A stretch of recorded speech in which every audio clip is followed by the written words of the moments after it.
আসসালামু আলাইকুম প্রিয় বন্ধুরা। মালয়েশিয়াতে আপনি একটা জিনিস খুবই কম শুনতে পাবেন, সেটা হলো আজানের ধ্বনি। বাংলাদেশে থাকতে আমরা যেখানে যাই না কেন, পাহাড় পর্বত এমনকি জঙ্গলে গেলেও কিন্তু আজানের মোটামুটি একটা ধ্বনি শোনা যায়।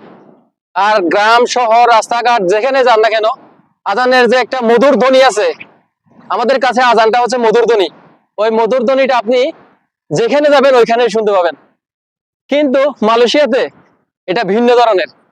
আমি বর্তমানে যে জায়গাতে আছি, এখানে প্রায় 1.5 বছরের উপরে, আরো 1 মাস বেশি হয়েছে, 19 মাস হইতেছে। এখন বর্তমানে 19 মাস চলতেছে, প্রায় শেষের দিকে 19 মাস, 20 মাসে পড়বে আর কি। তো এই 20 মাসে বা 1.5 বছরে আমি কখনো মনে হয় আজান শুনি নাই। আসলে কি মালয়েশিয়াতে মসজিদ নাই? আসলে মালয়েশিয়াতে মসজিদ আছে, কিন্তু মসজিদগুলো অনেক দূরে দূরে। অনেক দূরে দূরে হওয়ার কারণে মসজিদগুলা এখানে আজানের ধ্বনি সহজে শোনা যায় না। আর বাংলাদেশে একটা জিনিস, আপনি যেখানে যান নামাজ পড়তে পারবেন। ধরেন মসজিদ আছে, একটু দূর দূর গেলে মসজিদ, একটু 1 কিলোমিটার দূরে গেলে মসজিদ।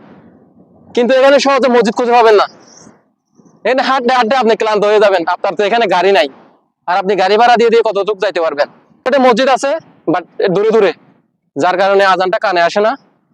মাঝে মধ্যে আজানটা যদি কানে আসে ভালো লাগে আর কি।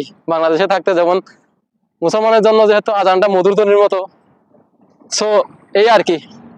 বেশি কিছু বলবো না। বাসায় যাচ্ছি, কাজ থেকে আসতেছি, দোকানে গেছিলাম, একটু তরকারি কিনলাম আর কি। তরকারি কিনে বাসার দিকে চলে যাচ্ছি। ভাত কিনি নাই, ভাত হচ্ছে বাসায় বসাবো, ভাত আছে, চাউল আছে। সো দেখা হচ্ছে পরবর্তী ভিডিওতে।